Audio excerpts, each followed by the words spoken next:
Hello everyone, today I'm recording for Thursday, and today I would love to talk about practical tips for crisis management.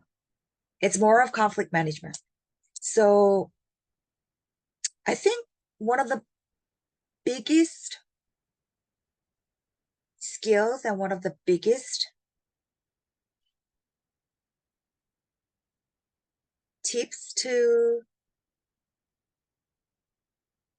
maintain and really nourish the relationship and improve the relationship is conflict management or crisis management. What I mean by conflict management, crisis management is narrow down the gap between each party's different point of view and different perspectives.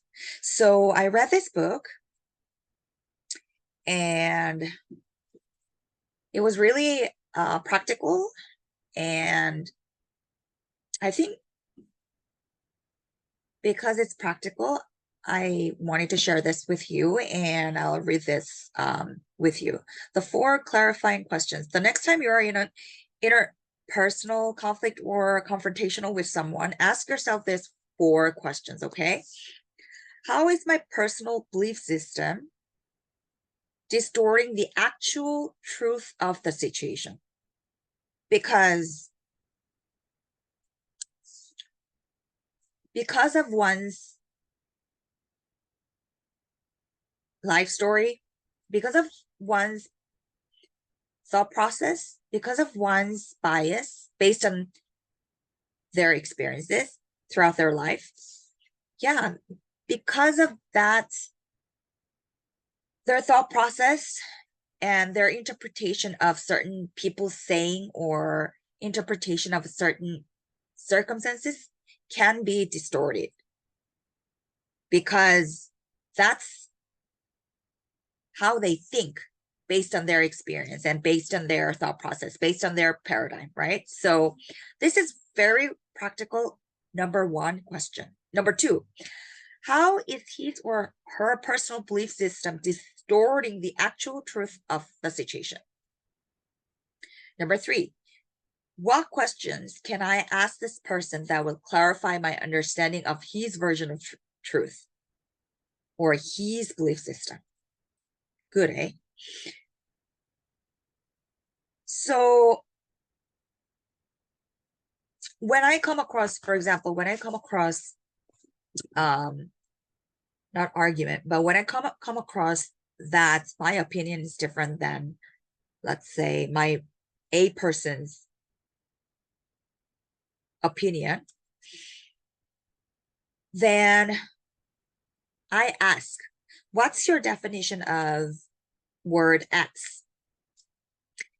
And yeah, I've come across a lot of times that my definition of X word is different than that person's definition of the word.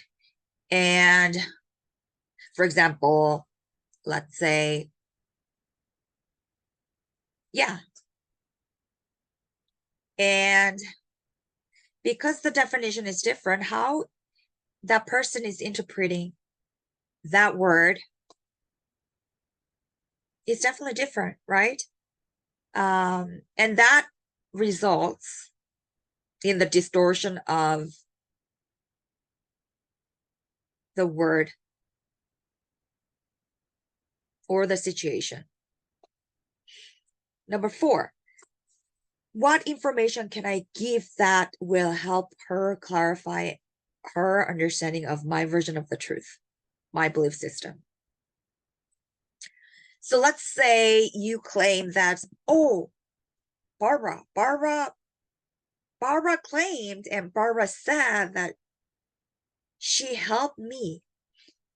But let's say the definition of help in your own belief system and your paradigm and your way of thinking is really being physically there and really lending a hand. If that is the definition of help, and Barbara's definition of help is just calling and making sure everything is okay, then there's a gap here, right? So then Barbara's friend let's say Nancy. Barbara's friend Nancy will say, Nancy will say, because Nancy's definition of help is being physically there and help her.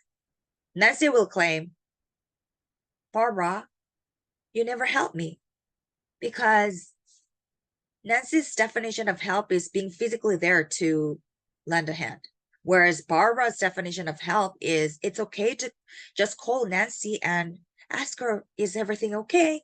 And is there everything? Is there anything that I can help you with? That's the definition of help from Barbara's dictionary, Barbara's word. So yeah.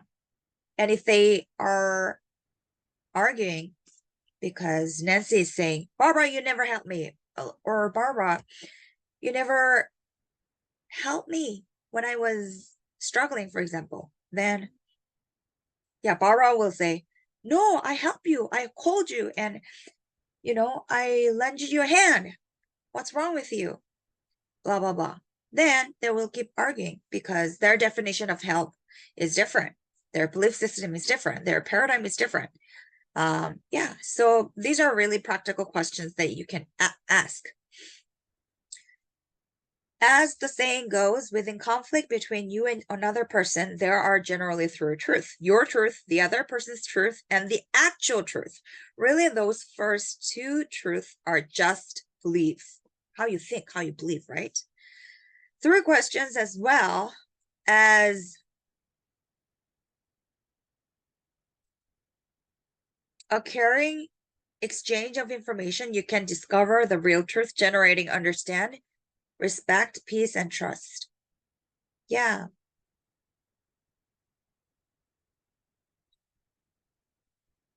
Lastly, real issue and determine how to deal with this person in a mutually beneficial manner. Ask yourself two questions. Are my feelings being filtered through my paradigm? Ooh. Am I making a decision about that person based on limited information? Ooh, your own way of thinking, right? The answer to both is probably yes. But as long as you're aware of that, you can adjust your thinking to be much clearer and your response much more productive, influential, and persuasive. When you are consciously aware, you can think that act out of strength and choice as opposed to unconsciously accepted programming. So for me, it was really practical because we deal with a lot of people and, we may encounter conflict, and how we carry the conversation and how we resolve those conflict is really important and very practical in our daily life. So I wanted to share these tips that I read last week. And yeah, I would love to share more tips if I come across any practical tips. And the name of the book is Adversaries to Allies, and it's written by Bob Burg.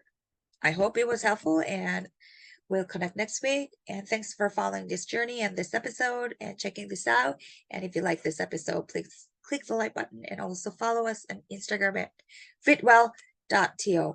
Excuse my nose. See you. Ciao.